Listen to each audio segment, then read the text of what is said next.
Welcome back. Every week on Candace, we go through the most important news stories that are facing our nation. And today I am joined by former police officer and author of Beaten Black and Blue. Welcome back, Brandon Tatum. Brandon, what do you have for us today? I had two ones. I'm producing our segment over here. So the Batman and Robin thing, both. Batman and Robin thing is one thing that kind of struck me. You know, the fact that Robin is now a bisexual. What? He's come out the closet and he's now incredibly woke and he took a date with another young man. And why does Batman and Robin have to be LGBTQ specialists? I mean, come on. You created characters. You're supposed to be fighting against crime. Who cares about your sexuality? Here we go. Tim Drake finally coming out is so inspiring. DC never wanted a queer Robin, but after years and years of campaigning from writers and fans, it finally happened.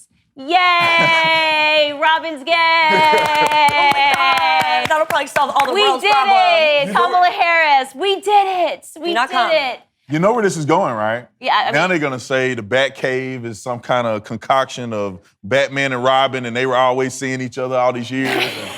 And then I'm never gonna believe in superheroes again. I mean, aren't they for children? Do they have to have? Children don't talk about sex. Children don't think about sex. Children. This is not appropriate. This is not age appropriate. I never thought about dating when I was watching Batman and Robin. Not once. They were kicking butt. That's all I was thinking about, kicking somebody's butt. Yeah, working like hard, Batman. kicking butt. Nobody saw it coming. Like, nobody saw the LGBTQRS thing coming. Like, everyone was like, okay, like, after gay marriage. It's like, no, that was the first, like, win. These organizations, the Alphabet, BLM, all these, they are not for the movement that they claim that they're for. No, of course not. LGBTQ don't care nothing about gay people. Nope. They have an agenda to normalize pedophilia. BLM care nothing about black people. They do not care. I mean, a black kid gets shot in the head They don't care. today, it won't be on their page. Black police officers get killed just the other day. David Dorn died. They won't even say a word about them. They don't care about black people. They are a political machine to raise money to get Democrats in the office to gain power. And get themselves a new house. New house in the Bahamas. And they're living on capitalism, pushing socialism, Right. pushing Marxism. And you know, it is astonishing to me that more men don't step up and take their position. That's my whole thing, is that men need to step up. Your children will get into mode that you want them to be in if the men will step up and be an example. You know, you should be. My son will never do story time hour with a dude in a dress. Right. I'm gonna shut it down. I'm gonna go down there and shut it down.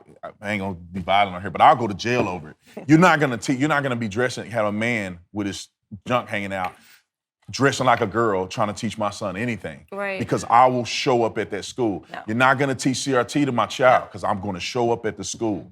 And I wish that more parents will do that, because we've been asleep behind the wheel. Yep. You know, we let them do it. They've been indoctrinating our kids. We look left. We let them play video games, watch TV. We're too busy with the Kardashians. And now the kids are out of control. Right. Passive parenting is over. It is. Passive It's parenting. over. It's hyper-sexualized, yeah. You know, and I say this, it's a problem with dads. Like Lil Nas X. I mean, my God, dude, you can't get any more flamboyant. Like, do you really have to twerk on the devil? Do you really have to be in a shower with naked in a jail? My whole thing is that you can live your life. You live in America. If you want to be gay, who cares? I don't care what you do in your bedroom. You don't need to worry about what I do in my bedroom. But stop pushing it on us. Stop forcing it on children. Yeah. It's gone too far, and it's all sexual. Yeah. It's not overtly. about love. It's not about a connection. It's about sex. The agenda is very, very clear. And I tell you what, in about 5 years, they're going to be supporting men dating young 100%. boys. That's 100% what they're going to Protect your support. kids. Yeah. I mean, I hope these things change, but it's going to take brave people. You know, we've been sitting back a little too long and you know, taking it on the chin. You know, we got to start stepping up and fighting back. You know, her taking a stand like that, nurses are taking a stand. Yeah. You know, the Tucson Police Department, where I was a police officer, they're forcing them to be vaccinated. And some of my friends are like, look, man, I'm retiring. I'm walking away from this profession. I will not stand for this. And I told him, I said, if you got half of the police department that says we're going to walk away if you force us to do this, what are they going to do? They cannot afford for half of the police department to leave. There's probably 60% of the teachers in this very school that she's in that feel the exact same way she feels. If 60% of the teachers say, we're going to walk away from this school, I guarantee you they're going to start turning around. They're going to start doing what's right. It's the same thing in public now, you know. Everybody has to, you know, they tell you to put a mask on. Everybody put a mask on. Right. Tell you to get the vax. Everybody get the vax, whether they want to or not. It's like at some point, if we stand up and say, we're just not gonna do it. If you want to force this, we're not going to go to your business. Screw you. Yeah. And if you lose, as a business owner, if you lose 60% of your revenue, 60% of your clientele, you are in trouble.